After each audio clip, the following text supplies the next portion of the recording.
الحمد لله رب العالمين، والصلاة والسلام على الصادق الأمين نبينا محمد وعلى آله وصحبه أجمعين. أما بعد، leo ni tarehe 13 ya mwezi wa Safar mwaka 1448 Hijria, sawa na tarehe 27 mwaka 2026 Miladia. يقول الشيخ الألباني رحمه الله تعالى في كتابه صفة صلاة النبي صلى الله عليه وسلم من التكبير إلى التسليم كأنك تراها، قال: إطالة هذا القيام ووجوب الاطمئنان فيه، kurefusha kusimama huku na ulazima wa kutulizana katika kusimama huku baada rukuu. Qala rahimahullah: wa kana sallallahu alayhi wa alihi wa sallam yaj'alu qiyamahu hadha qariban min ruku'ihi kama taqaddam.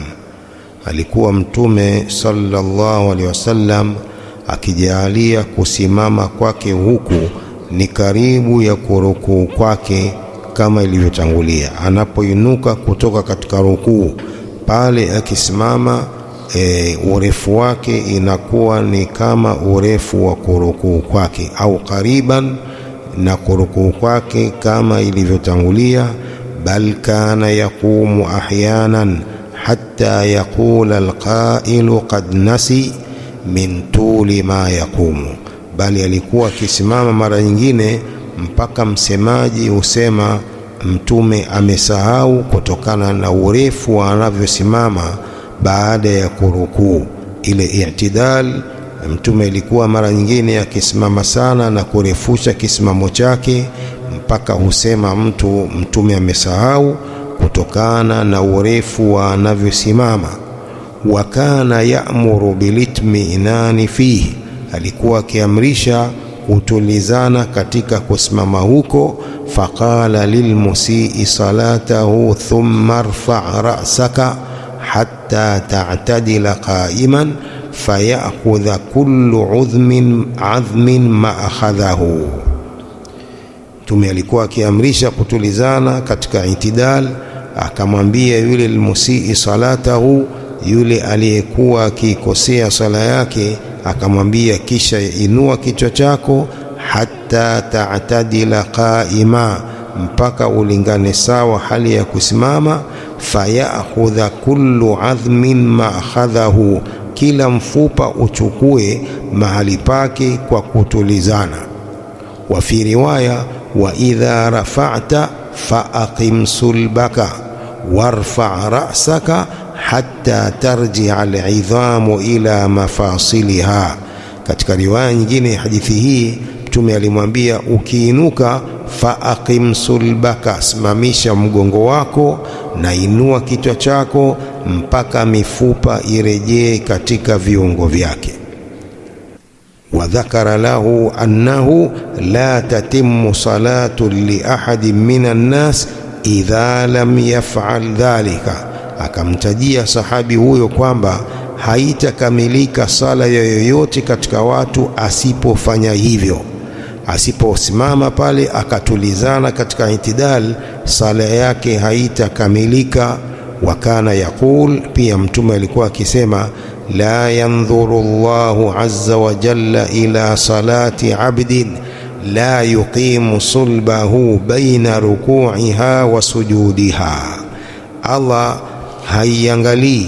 azza wa jalla haiangalii sala ya mtu yoyote ambaye hatasimamisha mgongo wake baina ya rukuu yake na sujudi yake. La yanzuru Allahu azza wa jalla ila salati abdin la yuqimu sulbahu baina ruku'iha wa sujudiha. Allah haiangalii sala ya mtu yoyote asiyesimamisha mgongo wake baina rukuu yake na sujudi yake sala hiyo. Yani hakuna itidal, alipoinuka kutoka katika rukuu hapo hapo hajasimama vizuri, anakwenda kusujudu, huyo ndio Allah subhanahu wa ta'ala haiangalii sala yake. يقول الشيخ بازمول حفظه الله تعالى في شرحه على هذا الفصل قال اشتمل هذا الفصل على عدة مسائل. فصله imekusanya masala mengi, وهي التالية, nayo ni haya yafuatao. المسألة الأولى هي عنوان هذا الفصل. مسألة ya kwanza ni unwani ya fasli hii, إطالة هذا القيام ووجوب الاتمئنان فيه. مسألة ya kwanza ni unwani ya fasli hii, وهي مشروعية إطالة هذا القيام, ni sunna ya kurefusha kusimama huku, وهو القيام بعد الركوع الذي يكون قبل السجود, kusimama baada ya kurukuu ambapo inakuwa ni kabla ya kusujudu. Baada ya kurukuu unasimama wa kusema sami Allahu liman hamida rabbana walakal hamdu, pale kabla ya kusujudu. Mtume mara nyingine ilikuwa kirefusha pale. وكان الرسول صلى الله عليه وسلم يطيل هذا القيام, alikuwa Mtume sallam akirefusha kusimama huku, hatta inna man yusalli khalfa ar-rasuli sallallahu alaihi wasallam yadhunnu ar-rasul sallallahu alaihi wasallam qad nasiya annahu fi salah. Mtume alikuwa akirefusha kusimama huko mpaka anayesali nyuma yake anadhania kwamba Mtume sallam amesahau kwamba yuko katika sala. Wadhalika min tuli qiyamihi sallallahu alaihi wasallam fi hadha almahal, na hilo ni kwa kurefusha kwake Mtume sallam kusimama mahali hapa pa i'tidal. Hayo ni masala ya kwanza. المسألة الثانية فيه بيان أن حكم هذا القيام والاطمئنان فيه وأنه ركن من أركان الصلاة. Masala ya pili inaweka wazi kwamba hukumu ya kusimama huku na kutulizana huku ni nguzo katika nguzo za sala. Fihi bayanu anna hukma hadha alqiyam walitminani fihi wa annahu ruknun min arkani salah. Masala ya pili ni kuweka wazi kwamba hukumu ya kusimama huku baada rukuu na kabla ya kusujudu na kutulizana hapo ni nguzo katika nguzo za sala. ويدل عليه أن الرسول صلى الله عليه وسلم قال للمسيء صلاته إذا رفعت فأقم صلبك وارفع رأسك حتى ترجع العظام إلى مفاصلها. Dalili ya hilo ni kwamba Mtume sallam alimwambia yule mwenye kuikosea sala yake, unapoinuka kutoka katika rukuu, faaqim sulbaka, simamisha mgongo wako, warfa ra'sak, na inua kichwa chako, hatta tarji'a al-'idhamu ila mafasiliha, mpaka mifupa irudi katika viungo vyake kwa kutulizana hapo. Wa dhakara lahu annahu la tatimmu salatuhu li ahadin minan nas idha lam yaf'al dhalik, akamwelezea kwamba haitakamilika sala yoyote katika watu asipofanya hivyo, akasimama na kutulizana pale katika itidali. Qala fa idha kana la tatimmu as-salat lam yaf'al dhalik fahadha dalilun ala anna litmi'nana fi hadha al-mahalli min arkani as-salah. Ikiwa sala haitakamilika asipofanya hivyo, hiyo ni dalili kwamba kutulizana mahali hapo ni katika nguzo za sala, ni jambo la lazima. Waqad sabaqa bayanu anna alqiyama fi salati umuman fi jami'i mawadhi'iha wa adaiha wa ahwaliha huwa min arkani sihhati as-salah 'inda al-qudrati wa 'adami al-mani'.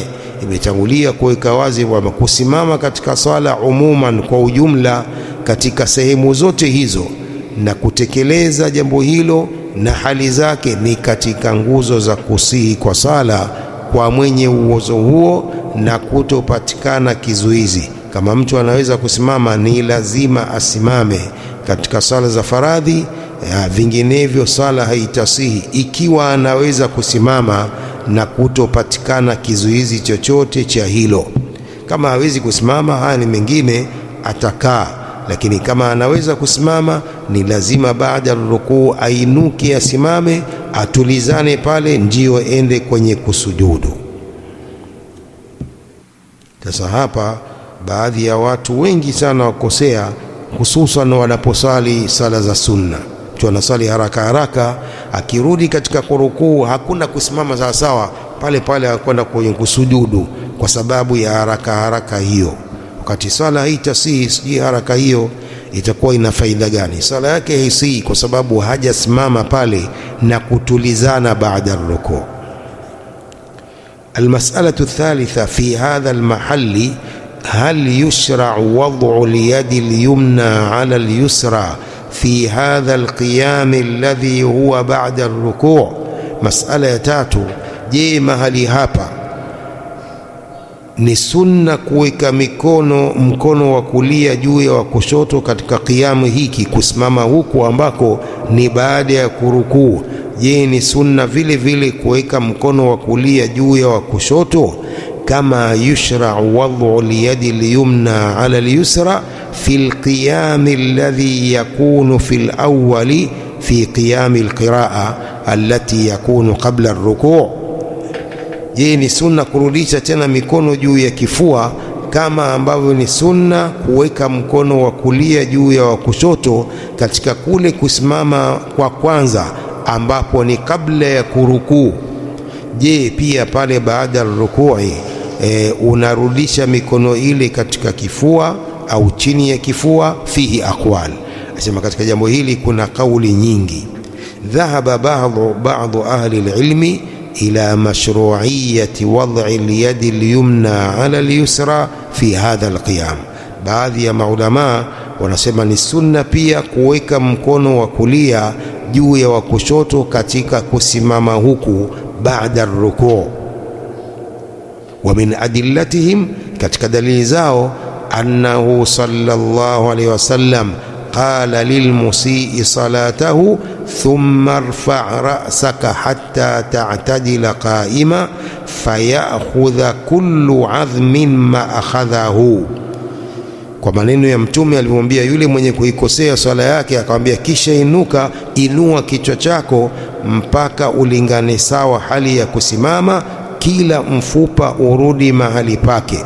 Qalu fama'na qawlihi ya'khudha kullu 'azmin ma akhadhahu, maana ya maneno ya Mtume haya, wa fi riwaya hatta tarji'a al-'idhamu ila mafasiliha, mpaka mifupa irudi katika viungo vyake.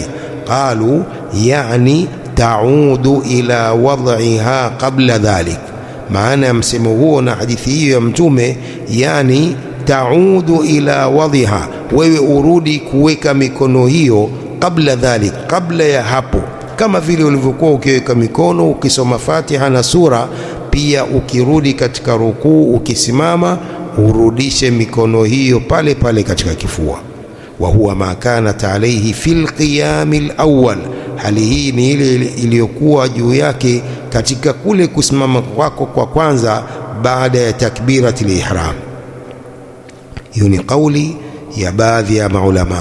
Thumma qala Sheikh Bazamul hafidhahullah: lakin bayyana Sheikh Nasiruddin al-Albani anna hadha al-istidlal bihadha al-hadith la yasihhu. Amebainisha Sheikh Nasiruddin al-Albani kwamba kutolea dalili kwa hadithi hii haitasihi.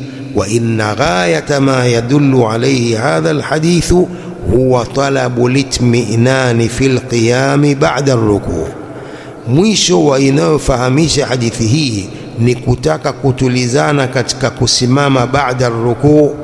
Ni lazima kutulizana pale, haina maana kwamba urudishe mikono juu ya kifua au chini ya kifua, haina maana hiyo hadithi. Kadhalik wastadallu bima jaa an Malikin an Abi Hazim an Sahl ibn Sa'd qala kana an-nasu yu'maruna an yad'a ar-rajulu al-yada al-yumna ala dhira'ihi al-yusra fi as-salah. Watoa dalili nyingine kutokana na Imam Malik an Abi Hazim an Sahl ibn Sa'd qala walikuwa watu wakiamrishwa mtu aweke mkono wa kulia juu ya mkono wake wa kushoto katika sala. Qala Abu Hazim la a'lamuhu illa yanmi dhalika ila nabii sallallahu alayhi wasallam, sijui isipokuwa analipandisha hilo kwa Mtume sallallahu alayhi wasallam, kwamba ni hadithi marfu', yanmi dhalika ay yarfa'uhu ila nabii sallallahu alayhi wasallam. Akhrajahu al-Bukhari fi kitab al-adhan babu wad'i al-yumna ala al-yusra fi as-salah, hadithu raqam 40 ba'da 700. Wanatolea dalili pia kwa hadithi hii, watu walikuwa wakiamrishwa mtu aweke mkono wa kulia juu ya mkono wake wa kushoto katika sala. Kwa hii pia ni dalili, wanasema kwamba mtu baada ya kurukuu akisimama pia arudishe mikono yake pale pale alipokuwa akiweka kabla rukuu. Wajaa fi baadhi kutubi al-Hanabila bahthu hadhihi al-mas'ala, imekuja katika baadhi ya vitabu vya Hanabila bahthi ya mas'ala haya. قال في النكت أولا، قال في النكت والفوائد السنية على مشكل المحرر للشيخ مجد الدين ابن تيمية، النكت والفوائد السنية المجلد الأول صفحة 62 ونحوه في المبدع المجلد الأول صفحة 51 بعد 400 مختصرا دون التعليل. قال لم يذكر حكم يديه baada ar-raf'i min ar-ruku', hakutaja hukumu ya mikono yake baada ya kuinuka katika kurukuu. Qala al-Imam Ahmad in sha'a arsalahuma wa in sha'a wada'a yaminahu ala shimalihi. Al-Imam Ahmad anasema mtu akitaka ataiachilia mikono bila kuweka juu ya kifua chake, akitaka ataweka mkono wake wa kulia juu ya kushoto pale pale juu ya kifua. Al-Imam Ahmad asema in sha'a arsalahuma wa in sha'a wada'a yaminahu ala shimalihi, wa qata'a bihi al-qadhi fi al-jami' li'annahu halatu qiyamin fi as-salah. Sema hiyo ni hali ya kusimama katika sala, fa ashbaha qabla ar-ruku'i, hali hiyo inafanana pia na kabla ya kurukuu, yani pia mtu aweke mikono yake juu ya kifua. Wa li'annahu halatun baada ar-ruku'i fa ashbaha halata as-sujudi wal julus, kwa sababu hiyo ni hali baada ya kurukuu inafanana na hali ya kusujudu na kukaa. Wa dhakara fi al-madhhab wa at-talkhisi annahu yursiluhuma ba'da raf'ihi, akataja katika al-madhhab na talkhis kwamba mtu aiwachilie mikono yake baada ya kuinuka kutoka katika rukuu. Hiyo ni kauli ya baadhi ya maulama. وقال ثانيا، وقال في الإنصاف في معرفة الراجح من الخلاف المجلد الثاني صفحة 63، قال الإمام أحمد إذا رفع رأسه من الركوع إن شاء أرسل يديه وإن شاء وضع يمينه على شماله. الإمام أحمد يسمى mtu anapoinua kichwa chake kutoka katika rukuu, akitaka aiwachilie mikono yake na akitaka aweke mkono wake wa kulia juu ya wa kushoto hapo chini ya kifua. Waqala fi riaya fa idha qama ahaduhuma yani al-imama wal-munfarid au al-ma'mum hattahuma. Katika riaya sema akisimama mmoja wenu, yani imamu na mwenye kusali peke yake au maamuma, hattahuma yani ataiachilia ile mikono yake. Waqala, na atasema rabbana walakal hamdu, wa wada'a kullu musallin yaminahu ala shimalihi tahta surratihi, ataweka kila mwenye kuswali mkono wake wa kulia juu ya kushoto chini ya kitovu chake. Waqila bal fawqahuma tahta as-sadri, bali ni juu ya kitovu.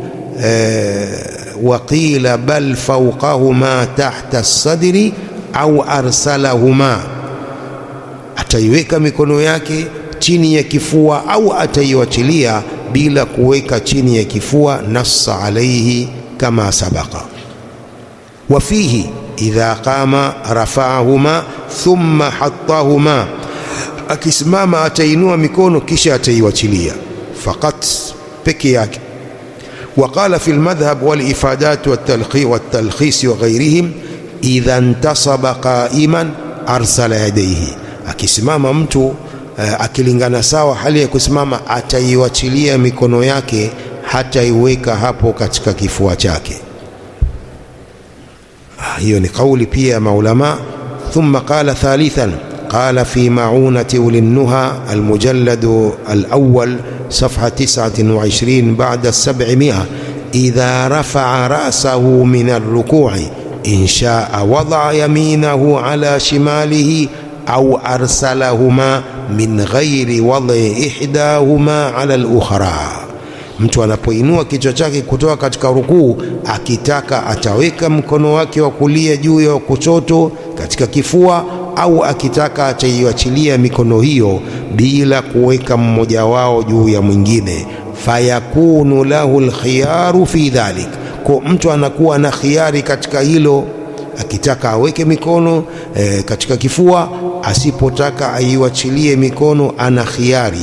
Nassa ala takhyirihi al-Imamu Ahmad rahimahullah, ametaja hilo la kukhiarisha mtu. Al-Imamu Ahmad ndiye aliyesema hivyo kwamba mtu ana khiari. Thumma qala Sheikh Bazamul hafidhahullah, walladhi yatarajjahu indi wallahu a'lamu أن المشروع بعد الركوع هو إرسال اليدين لا وضعهما على الصدر. asema ambalo lina nguvu kwangu, wallahu aalam, ni kwamba sunna baada ya kurukuu ni kuiwachilia mikono, sio kuiweka juu ya kifua. hii ni tarjih ya Sheikh Bazamul hafidhahullahu ta'ala. lilo nguvu kauli yenye nguvu kwangu, wallahu alam, ni kwamba sunna ni baada ya kurukuu ni kuachilia mikono, sio kuiweka juu ya kifua wala chini ya kitovu wala chini ya kifua. Wayatabayanu dhalika min khilali ma yali, hubainika hilo kutokana na haya yafuatayo. Awalan, anna salata hiya ruknu thani fil islam baada shahadataini, sala ndiyo nguzo ya pili katika Uislamu baada ya shahada mbili. Wa hiya min ahammi libadat, sala ni katika ibada muhimu sana. Wal ibadatu tawqifiyya, na ibadat ni tawqifiyya, zimeshawekwa hivyo, huwezi ukazidisha wala kupungua, tayari ni tawqifiyya ibada. Wakad harisa as-sahaba radhiyallahu anhum ala naqli ad-dini wa tablighi sunna, masahaba walikuwa na pupa kuinukuu dini kwa Mtume sallam na kufikisha sunna. Wa kana mimma ballaghuhu wa harisu ala naqlihi sifata salati nabii sallam, ilikuwa katika mambo ambayo wameyafikisha masahaba na wakawa na pupa kuyanukuu kwa Mtume ni namna ya sala ya Mtume sallallahu alaihi wasallam. Wameinukuu kwa Mtume sallam na kuifikisha kwa umma masahaba, hatta innahum naqalu lana adaqqa umuri salati allati kana alaiha sallallahu alaihi wasallam, mpaka masahaba wametunukulia mambo madogo madogo ya sala ambayo Mtume sallallahu alaihi wasallam alikuwa akiyafanya. Mambo madogo madogo ndani ya sala ambayo Mtume aliyafanya, pia masahaba wameyanukuu. Naqalu kulla dhalika biwuduhin tam, wamenukuu yote hayo kwa uwazi kamili. Wa diqqatin mutanahiya, fakaifa yafutuhum an yanqulu wad'a al-yadaini ala sadri ba'da ar-ruku'i, ikiwa mambo madogo madogo wameyanukuu katika namna ya sala ya Mtume, wamenukuu kwa uwazi, vipi watakosa kunukuu kuweka Mtume sallam mikono juu ya kifua baada rukuu? Mbona hawakunukuu hilo? Tumeelewa? Thaniyan, fa in qila, ikiulizwa, la yusallamu annahum lam yanqulu dhalik, haijakubaliwa kwamba masahaba hawajanukuu hilo, bal naqaluhu, bali wamenukuu. Ala tara ila hadhihi nusus, huoni nususi hizi zilizokuja za maulama, an Malikin an Abi Hazim an Sahl ibn Sa'd qala kana an-nasu yu'maruna an yad'a ar-rajulu al-yada al-yumna ala dhira'ihi al-yusra fi as-salah. Wamenukuu hivi maulama, walikuwa watu wakiamrishwa mtu aweke mkono wa kulia juu ya wa kushoto katika sala. Qala Abu Hazim la a'lamuhu illa yanmi dhalika ila an-nabi sallam, sijui vingine isipokuwa huyu Sahal ibn Sa'd as-sahabiyul jalil analirufaisha hilo na kulipandisha kwa Mtume sallam, kuonesha kwamba hii ni hadithi marfu'. عن علقمة ابن وائل عن أبيه قال رأيت رسول الله صلى الله عليه وسلم إذا كان قائما في الصلاة قبض بيمينه على شماله. Nilimuona Mtume wa Allah صلى الله عليه وسلم akiwa ni mwenye kusimama katika sala hushika kwa mkono wake wa kulia mkono wake wa kushoto. أخرجه بهذا اللفظ النسائي في كتاب الافتتاح باب وضع اليمين على الشمال في الصلاة، حديث رقم 87 بعد 800، المجلد الأول صفحة 25 بعد 100 إلى 26 بعد 100. والحديث أصله في صحيح مسلم من كتاب الصلاة باب وضع اليمنى على اليسرى بعد تكبيرة الإحرام، حديث رقم 1 بعد 400. ولفظه عنده من طريق همام قال حدثنا محمد بن جحادة قال حدثني عبد الجبار ابن وائل عن علقمة بن وائل ومولى لهم أنهما حدثاه عن أبيه وائل بن حجر أنه رأى النبي صلى الله عليه وسلم رفع يديه حين دخل في الصلاة كبر. Alimuona Mtume sallam Wa'il ibn Hujr, huyo aliyepokea hadithi ya tahriki al-musabbiha katika tashahud, asema alimuona Mtume sallam akiinua mikono yake hina dakhala fi salah, wakati anapoingia katika sala, kabbara, akainua mikono yake na kusema Allahu akbar, takbiratul ihram. Wasafa Hammamun hiyala udhunaihi, amesifu hiyo Hammam kwamba ni mukabala wa masikio yake alivyoinua mikono yake. Thumma iltahafa bithawbihi, kisha akajifunika kwa nguo yake. Thumma wadaa yadahu liyumna ala liyusra, kisha akaweka mkono wake wa kulia juu ya wa kushoto. Falamma arada an yarkaa, alipotaka kurukuu, akhraja yadayhi min athawbi, alitoa mikono yake katika nguo ile alijifunika. Thumma rafa'ahuma, kisha akainua mikono yake. Thumma kabbara, kisha akasema Allahu akbar, faraka, akarukuu. Falamma qala samia Allahu liman hamida rafa'a yadayhi, aliposema samia Allahu liman hamida akainua mikono yake. Falamma sajada baina kaffaihi, aliposujudu akasujudu baina ya vichanga vyake. Wa binahwi lafdhi Muslimin akhrajahu Abu Dauda fi kitabi salah باب رفع اليدين في الصلاة، حديث رقم 23 بعد 700، 26 بعد 700، و57 بعد 900. Hasa hii yasema lafdhi hili la hadithi halijataja kwamba Mtume pia alirudisha mikono yake hapa katika kifua. وانظر جامع الوصول المجلد الخامس صفحة 20 بعد 300، إرواء الغليل المجلد الثاني صفحة 68. فالحديث الأول أفاد أن اليد اليمنى توضع على اليسرى في الصلاة. hadithi hili ya kwanza inafahamisha kwamba mkono wa kulia unawekwa juu ya kushoto katika sala. Wa kharaja halu ruku'i bidalili, itatoka ile hali ya kurukuu kwa dalili. Wa kharaja halu sujudi bidalili, pia itatoka hali ya kusujudu kwa dalili. Wa kharaja halu aljulusi bidalili, pia itatoka hali ya kukaa kwa dalili, kwamba hakuwa akiweka mikono yake juu ya kifua. Falam yabqa illa halu alqiyam, haitabakia isipokuwa hali ya kusimama.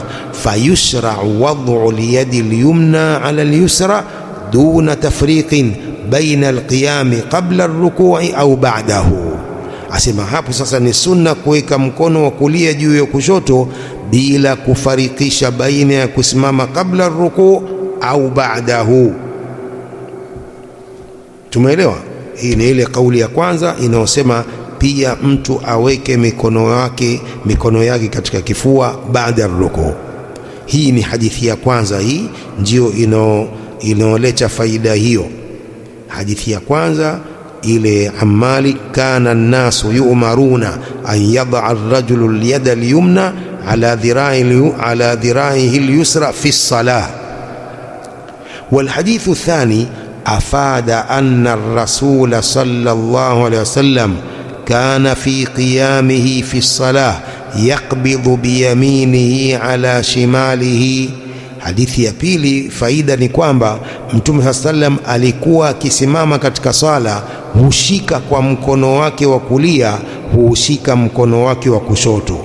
Wa qabla ar-ruku'i qiyamun wa ba'da ar-ruku'i qiyamun, kabla ya kurukuu ni kusimama na pia baada ya kurukuu ni kusimama. Fakulluha yushra'u fiha al-qabdhu, katika hali zote hizo ni sunna kushika mikono. Wa man farraqa baina al-qiyamaini alayhi ad-dalil, anayefarikisha baina ya visimamo hivi viwili anawajibika kuleta dalili. Qala Sheikh Bazamun hafidhahullah, faljawabu ala dhalika ma yali, jawabu ya hayo hadithi hizo mbili na sharhi yake, jawabu za maelezo yaliyopita ni hii ifuatayo.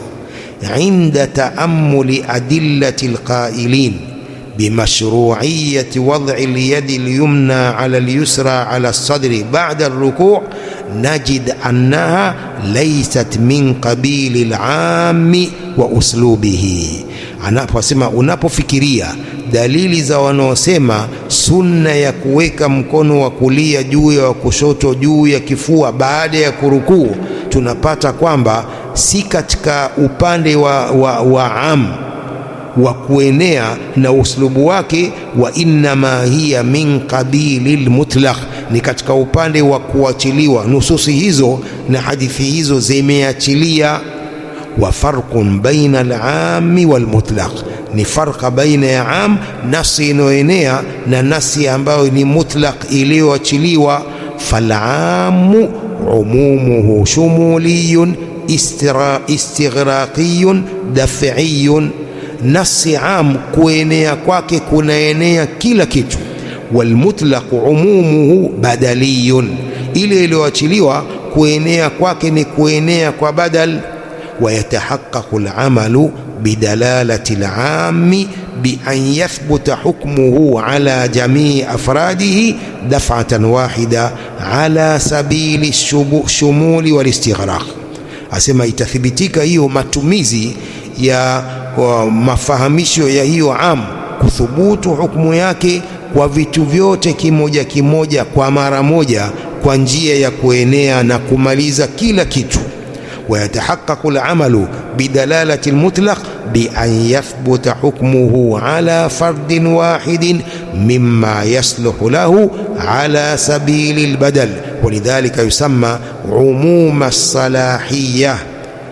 matumizi ya ile ya mutlaq, ufahamisho wa mutlaq, uthubutu hukumu yake kwa kitu kimoja, mimma yasluhu lahu ala sabili albadal, katika vitu ambavyo inafaa kwa njia ya badal, na hivyo wanaita umuma salahiyya. Qala Shawkani almutawaffa sanata 50 baada al-200,000 hijriya rahimahullah, katika Irshad al-Fuhul safha 140 ila 114 إلى 15 بعد 100. قال الشوكاني اليماني رحمه الله: اعلم أن العام عمومه شمولي، وعموم المطلق أو وعموم المطلق بدلي. jua kwamba ile am kuenea kwake kuna kusanya kila kitu, na umumu al-mutlaq ni badaliyun. وبهذا يصح الفرق بينهما، kwa hili inasihi kufarikisha baina yao, baina ya hii umum ambayo ni shumuliyun na baina ya hii mutlaq, na baina ya hii mutlaq ambayo ni badaliyun. faman atlaqa ala almutlaq isma alumumi fahuwa bi'tibari anna mawaridahu ghayru munhasira, anayeachilia hiyo mutlaq kwa jina la umum kwamba inaenea kila kitu, ni kwa kuzingatia kwamba mawaridahu ghairu munhasira, zile sehemu zinazokuja pale hazidhibitiwi, ni kila kitu kinaingia. Fasaha itlaqu ismil umumi alayhi bi'tibari hadhihi alhaythiyya, itasihi ili kuachilia kuenea kwake kwa kuzingatia upande huu. Walfarqu baina umumi shumuli wa umumi albadali anna umuma shumuli kulliyun yuhkamu fihi ala kulli fardin. Asema umumu ya badal ni kuenea kunakokusanya kila kitu, hukumiwa kwa kila kitu kimoja kimoja.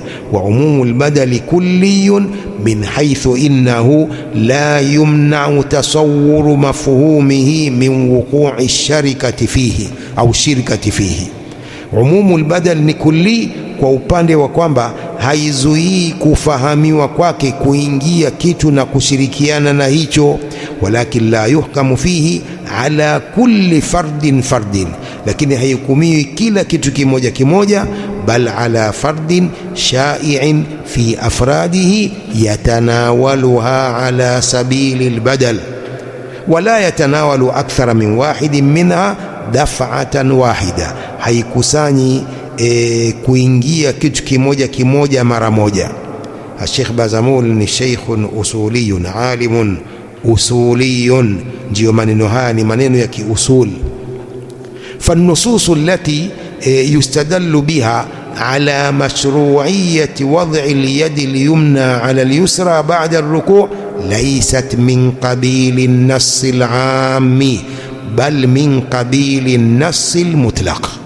Hizi nusus, hadithi ambazo hutolewa dalili sunna ya kuweka mkono wa kulia juu ya kushoto baada ya kurukuu, si pande huu wa nasi inayoenea kwamba kila ukisimama uweke mikono hiyo juu ya kifua, bal min qabili nasi almutlaq, ni katika upande wa nasi inayoachiliwa. Fa hadithu Sahl ibn Sa'd kana an-nasu yu'maruna an yada'a ar-rajulu al-yada al-yumna ala dhira'i al-yusra fi as-salah, hadha nassun mutlaqun idh qala fi as-salah. Hii ni nasi iliyoachiliwa sababu Mtume anasema katika sala, walam yuqayyid dhalika bijuz'in min ajzaiha, hajaifunga hilo kwa sehemu moja katika sehemu zake. Qala fi as-salah. Wa hadithu Wa'il ibn Hujr radiyallahu anhu qala ra'aytu rasulallahi sallallahu alayhi wasallam idha kana qa'iman fi as-salah qabala biyaminihi ala shimalihi, hadha kadhalika nassun mutlaq. Nilimuona Mtume wa Allah sallallahu alaihi wasallam akiwa amesimama katika sala, hushika kwa mkono wake wa kulia, hushika mkono wake wa kushoto. Hii pia ni nasi mutlaq, idh atlaqa alqiyama wa lam yuqayyidhu biqabla arruku'i au ba'dahu, ameachilia kusimama, haja kufunga kusimama kwamba ni kabla ya kurukuu au baada yake. والنص المطلق يثبت حكمه على فرد شائع من أفراده دون استغراق جميع أفراده التي يصلح لها. نص iliyoachiliwa huthubutu hukumu yake kwa kitu kimoja kinachoenea juu ya vitu vingine bila kumaliza vitu vyote ambavyo vinafaa kuingia hapo. والفرد الشائع من القيام في الصلاة هو قيام القراءة في أول الصلاة دون سواه. Fardi hiyo inayoenea katika kusimama katika sala ni kusimama kule kwa kusoma Qur'ani, ambapo kunakuwa mwanzo wa sala, si kusimama kwingine. Fawadhu liyadaini inma yushra'u fi dhalika alqiyami duna ghairihi, kwa hiyo kuweka mikono juu ya kifua au chini ya kifua au katika kitovu ni sunna hilo katika kusimama huko tu, ambapo mtu anasoma Qur'ani bila kusimama kwingine. ويتأيد هذا ببيان أنه هو مراد وائل رضي الله عنه في قوله إذا كان قائما في الصلاة. hutilia nguvu hilo kwa uwazi wa maneno ya Wa'il ibn Hujr radhiyallahu anhu aliposema akiwa ni mwenye kusimama katika sala, kuonesha hii ni hali ya kusoma ويبين أن ذلك مراده ويفسر أنه إنما أراد قيام القراءة لا غيره. hufasiriwa kwamba alikusudia kusimama kule kwa kusoma Qur'ani, si kusimama kwingine, kwamba mpaka baada ya kurukuu pia uweke mikono juu ya kifua. وأن الحديث جاء من رواية أخرى من طريق عفان قال حدثنا همام قال حدثنا محمد بن جحادة قال حدثني عبد الجبار بن وائل عن علقمة بن وائل ومولى لهم أنهما حدثاه عن أبيه وائل بن حجر أنه رأى النبي صلى الله عليه وسلم رفع يديه حين دخل في الصلاة كبر. وصف همام حيال أذنيه ثم التحف بثوبه ثم وضع يده اليمنى على اليسرى فلما أراد أن يركع أخرج يديه من الثوب. Hapa ndio mahallu shahid, alipotoka kurukuu akaitoa mikono yake katika nguo, thumma rafahuma, kisha akainua, thumma kabbara, kisha akasema Allahu akbar, faraka akarukuu. Falamma qala sami Allahu liman hamida rafa yadayhi, aliposema sami Allahu liman hamida akainua mikono yake. Falamma sajada baina kaffaihi, aliposujudu akasujudu baina ya vitanga vyake. وهذه الرواية أخرجه مسلم كما سبق قبل قليل في تخريج الحديث. وعليه نقوهيله فإن وضع اليدين على الصدر إنما يكون في قيام القراءة لا غيره. الشيخ بازمول أنا ماليزيا tarjihi yake na kusema kwamba kuweka mikono juu ya kifua hakuna vingine, inakuwa ni katika kule kusimama kwa kusoma, sio kusimama kwingine. Naktafi bihadha alqadri wallahu a'lam wa sallallahu wa sallam barak ala nabiyyina Muhammadin wa alihi wa sahbihi ajma'in.